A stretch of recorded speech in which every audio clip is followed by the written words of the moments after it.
pendant moins d'une minute, tout déclaré.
L'église sur laquelle les âmes de ceux qui avaient été immolés à cause de la parole de Dieu. Hier, une voix forte, jusqu'à quand mettre saint véritable sang sur les habitants de la terre.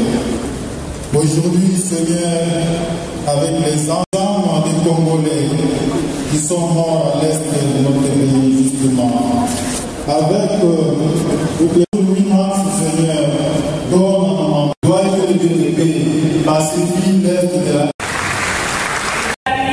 sociale. Oui, mon nom c'est avec la forme des confessions religieuses et président représentant. Il utilise les hommes pour accomplir ses missions.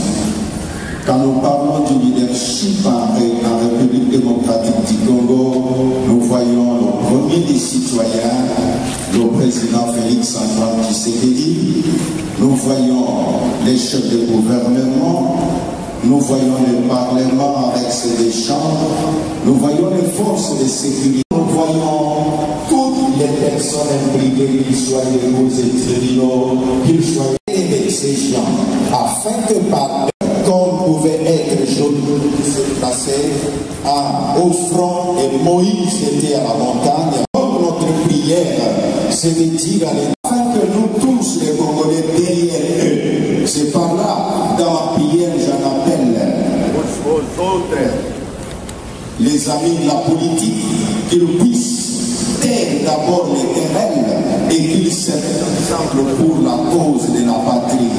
Nous élevons nos voix pour invoquer le Seigneur. Mon Dieu, selon qu'il est écrit, ceci et cela s'appuie sur les chars et sur les chevaux. Ainsi que tu es le Dieu de leadership, je lève devant toi le président de la République avec ses paroles et l'éternel a Dieu aussi. Dieu de l'éternité, je te prie pour ce qu'on a dans son cœur le fardeau du grand Congo. Père éternel, ma prière pour les deux chambres du Parlement, ma prière pour le pouvoir et la patrie, que ceux des Congolais qui s'élèvent pour trahir la nation, mon Père et mon roi, laisse-les l'éternité. Je te prie pour les politiques congolais, ils sont leaders de regroupement, leaders de attaque du Congo, est en train de vouloir travailler pour le démembrement de la nation, qu'ils avec ensemble, que l'on puisse conjuguer les efforts et vaincre les peuples congolais, qu'on puisse ensemble, que ces femmes qui sont violées puissent recouvrer la dignité.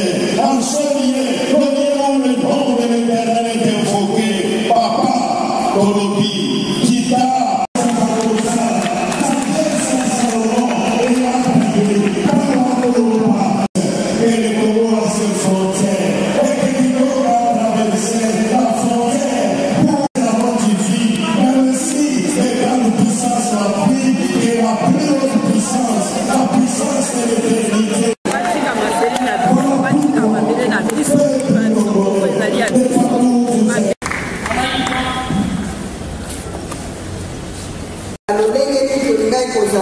Social ezali nini ezopesa nini mutu na mutu esika zwami eli biso na esika oyo po tolakisa ye tolingi nini tolingi.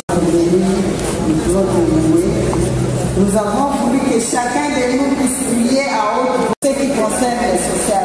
On peut prier ensemble. Nous voulons Seigneur puisse transformer que c'est la possibilité. Prendre en charge toutes nos préoccupations, tout ce qui est préoccupation pour nous dans notre nabiso, nabanda nabiso, nabisika tozwami ezala malamu.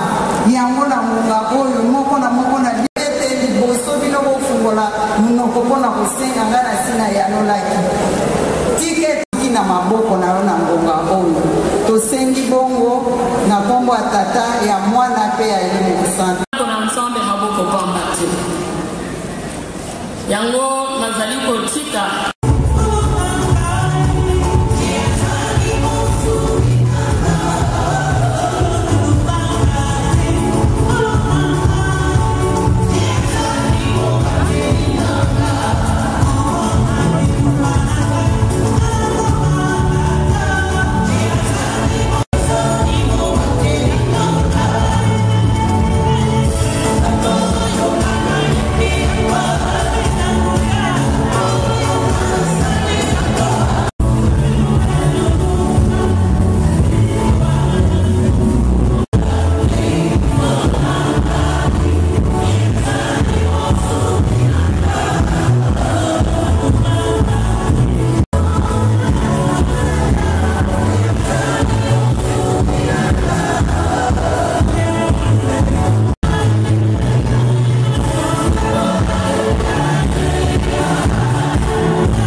Tout à l'heure, avec l'autorisation de son Excellence Madame la Ministre, Monsieur le Premier ministre chef du gouvernement, nous allons passer à une série d'allocutions.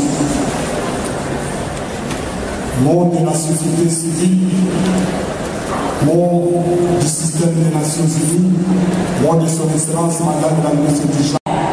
Ici représentés, leurs excellences, mesdames et messieurs les membres du gouvernement, mesdames et messieurs les membres du cabinet, à l'insigne honneur de vous présenter ce mot à l'occasion de la célébration de la journée du 8 mars, Journée internationale des droits des femmes. Nous saisissons cette occasion pour remercier de façon particulière son Excellence Madame la ministre du Genre, Famille et Enfants, qui nous a honorés en nous associant aux préparatifs et à la chaque année, le 8 mars, le monde entier s'est réuni pour célébrer la Journée internationale des droits des femmes. Cette journée spéciale a été officiellement reconnue par les Nations Unies en 1977 et est un rappel de l'importance de l'égalité de sexe et de la lutte continue pour les droits des femmes dans tous les domaines de la vie.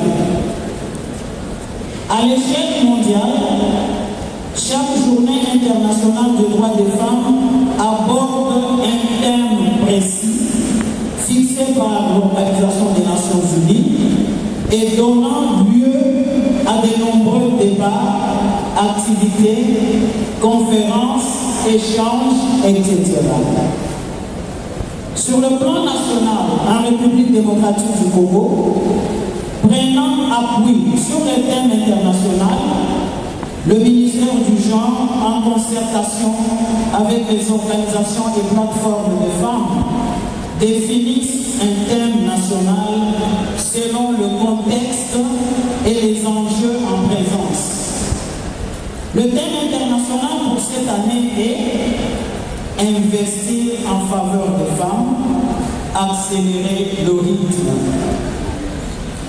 Le thème retenu au niveau national pour cette année est accroître les ressources nécessaires en faveur des femmes et des filles dans la paix pour un Congo paritaire. Le thème retenu au niveau national. Excellences, Messieurs le Premier ministre chef du gouvernement, honorables députés et sénateurs, leurs Excellences, Mesdames et Messieurs les membres du gouvernement, Mesdames, Messieurs les invités, l'occasion faisant le larron, nous profitons de cette tribune pour reconnaître ici les efforts du gouvernement pour l'égalité des sexes. Cependant, face aux multiples défis pour l'accomplissement de cette ODD numéro 5, égalité des sexes, nous voulons mettre en évidence ici l'agenda des femmes pour plus de dignité et d'équité, pour l'effectivité de l'égalité des sexes, pour la paix et pour plus de prospérité. Face aux contraintes imposées par la situation de la guerre à l'est de la RDC, nous exhortons et nous engageons les parties prenantes à la décrispation de la situation. Nous engageons les parties prenantes à leur total investissement pour plus de sécurité, pour le bien de tous, hommes et femmes. Nous engageons les parties prenantes à travailler pour essuyer les larmes de la femme congolaise qui a trop pleuré et qui est endeuillée depuis 30 ans. À la communauté internationale, nous rappelons que le monde regorge des exemples similaires à la situation que traverse la République démocratique du Congo aujourd'hui. Vous n'avez pas fermé les yeux, vous ne vous êtes pas tués en Ukraine, en Europe. Vous ne pouvez pas fermer les yeux et vous taire en République démocratique du Congo. ça serait appliquer la politique de 2 poids, 2 mesures. Nous sommes nous-mêmes témoins de l'injustice du monde vis-à-vis de la République démocratique du Congo. Si vous ne faites rien, de la même manière que dans le passé, les génocides ont frappé des sociétés vis-à-vis desquelles le monde n'avait pas d'attention, l'histoire retiendra et a même déjà retenu qu'à un moment donné, les gens qui ont été à la base des idéaux de justice et d'égalité ont laissé des crimes importants et odieux se commettre en République démocratique du Congo et ils ont gardé silence. La postérité écrira. Même nos enfants écriront cette histoire et ça sera une histoire triste, une histoire de douleur, une histoire qui tiendra responsable et qui identifiera des responsabilités actives et passives des uns et des autres. Excellence, Monsieur le Premier ministre, chef du gouvernement, honorables députés et sénateurs, leurs excellences, mesdames et messieurs les membres du gouvernement, mesdames et messieurs, distingués invités, en République démocratique du Congo, la journée d'aujourd'hui, le 8 mars 2024, journée internationale des droits des femmes, loin d'être une journée festive, est célébrée dans une attitude de méditation, des prières et des deuils, en solidarité avec nos frères et sœurs de la partie est de la République démocratique du Congo, mais aussi de soutien aux actions du chef de l'État sur la problématique de la guerre à l'est du pays. Cela pour non seulement montrer à la face du monde que la République démocratique du Congo est en deuil, mais aussi pour dénoncer la guerre injuste nous imposée par le Rwanda à travers les terroristes du M23. Raison pour laquelle nous sommes habillés en noir. Tout au long de ce mois de mars, dit mois de la femme, les activités seront organisées par la société civile en général et les femmes en particulier pour présenter les progrès accomplis dans l'égalité de sexe, la lutte contre les violences basées sur le genre, mais aussi pour identifier et évaluer le chemin qu'il nous reste encore à franchir pour plus d'égalité des droits. Nous ne pouvons clore ce mot sans dire merci à tous pour l'attention nous accordée et souhaiter bonne fête des femmes à tout le monde dans la méditation.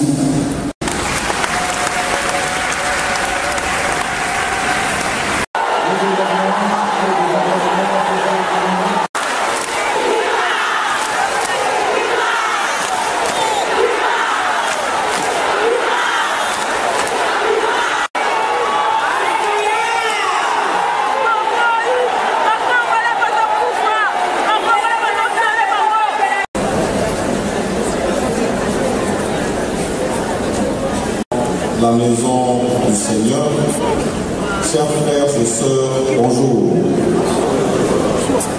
Ma maman, bonne amino.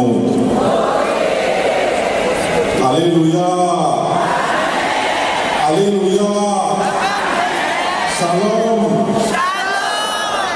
Avec toutes les femmes de la République démocratique du Congo, la journée internationale des droits des femmes et des filles du monde entier.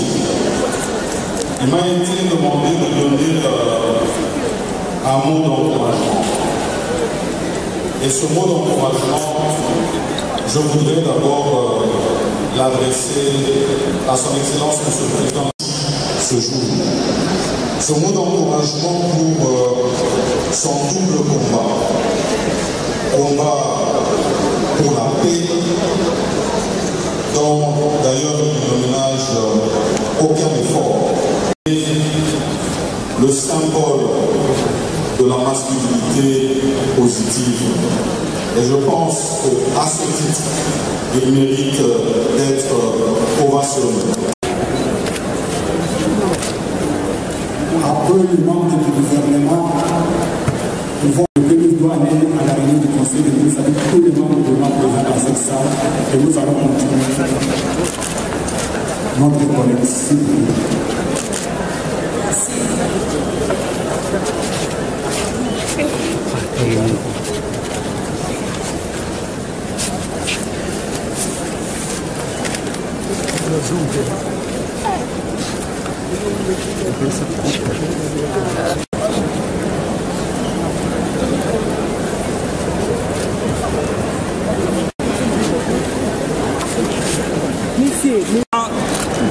Zéro, c'est parti pour la photo.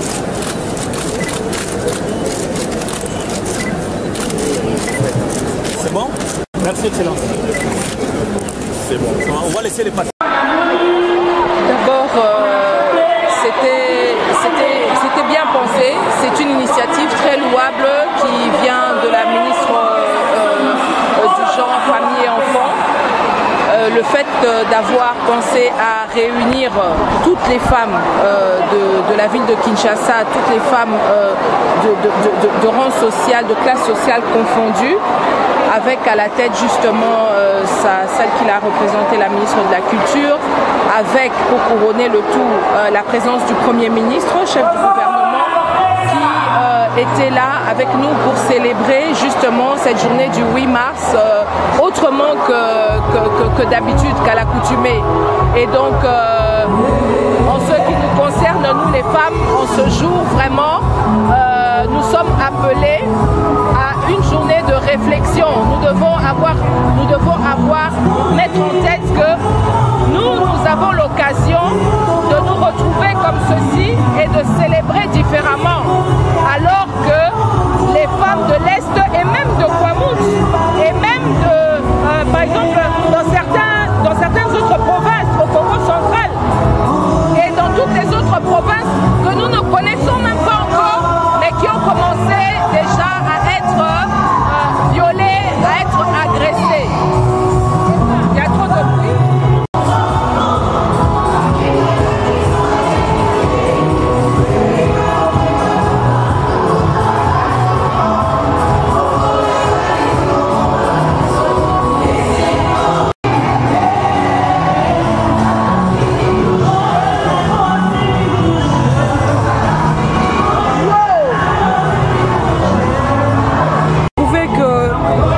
En tant que femme, parce que femme, avec tout ce qu'on a connu comme guerre au niveau de l'Est, il y a des enfants qui sont décédés, il y a des femmes qui sont décédées, et aujourd'hui on devait quand même comment dirais-je, cérémonier cette deuil-là.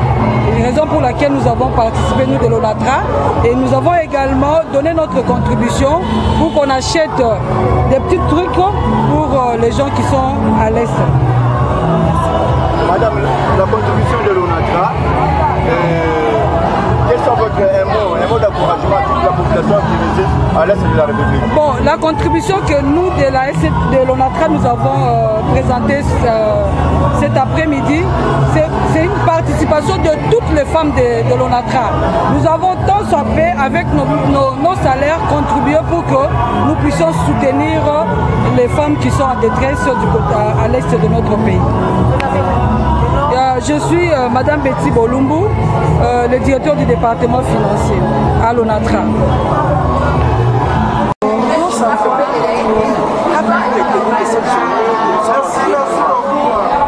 C'était une journée très émouvante.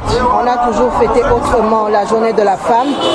Cette fois-ci, le mot d'ordre, non seulement pour la visibilité, mais parce que ça venait, c'était un cri du fond du cœur, pour montrer notre douleur à toutes en tant que femmes, afin de soutenir celle de l'Est.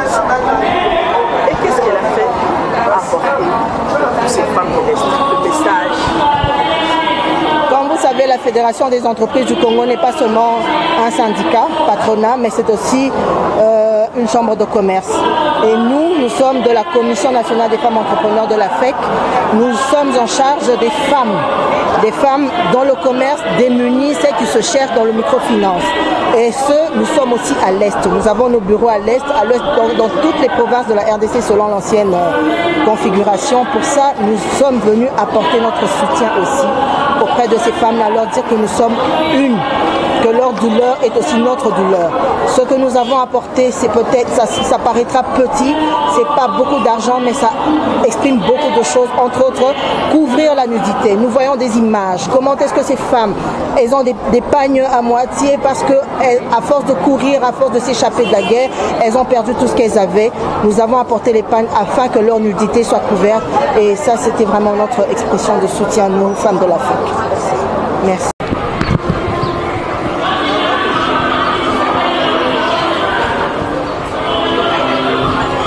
Madame, bonjour. Vous êtes madame? Je suis madame Jocelyne Bouy, je suis DGA à l'Office national pour la promotion et la stabilité des familles.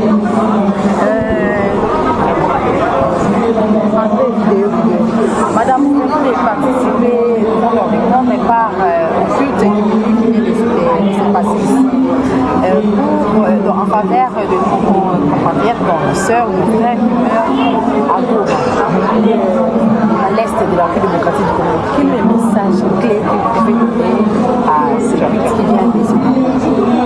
Au fait, c'est une journée pour commémorer le droit des femmes. Et aujourd'hui, parmi le droit, nous parlons de violence, nous parlons de discrimination et consorts. Et pourquoi commémorer cette journée sans penser à l'est de notre pays?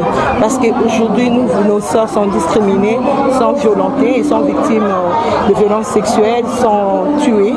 Alors ça fait partie des violences. C'est pour cela, cette fois-ci, en ce jour, on s'est dit, nous devons la commémorer en méditation avec nos sœurs qui sont à l'est de notre pays. Et pourquoi la tenue noire aujourd'hui? Le port de la tenue noire, c'est pour dire nous sommes tristes, nous avons marre, ça suffit, on doit dire à la communauté internationale d'avoir un œil regardant à cette situation parce que ça persiste plus de 21 ans, on est même au-delà de 21 ans des guerres à l'est de notre pays. Et aujourd'hui, on s'est dit pourquoi porter des watts, pourquoi porter de couleurs vives, et nous devons présenter à la face du monde que nous sommes tristes et cela puisse s'arrêter. Merci.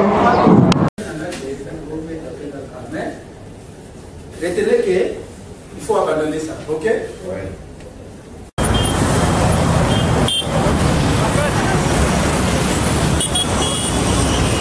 Madame, bonjour.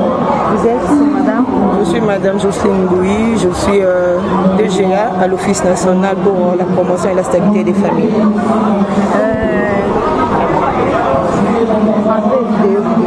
Madame, vous pouvez participer mais par au culte qui vient de se passer ici.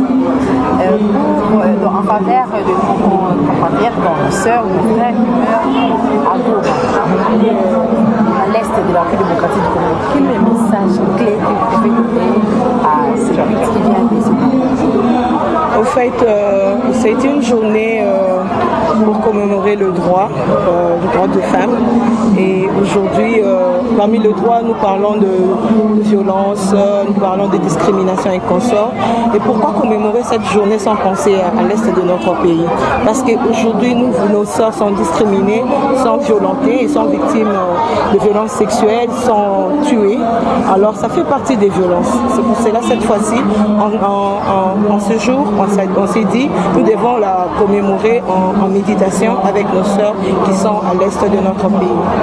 Et pourquoi la tenue noire aujourd'hui? Le port de la tenue noire, c'est pour dire nous sommes tristes, nous avons marre, ça suffit, on doit dire à la communauté internationale d'avoir un œil regardant à cette situation parce que ça persiste plus de 21 ans, on est même au-delà de 21 ans des guerres à l'est de notre pays. Et aujourd'hui, on s'est dit pourquoi porter des watts, pourquoi porter de couleurs vives, et nous devons présenter à la face du monde que nous sommes tristes et cela puisse s'arrêter. Merci.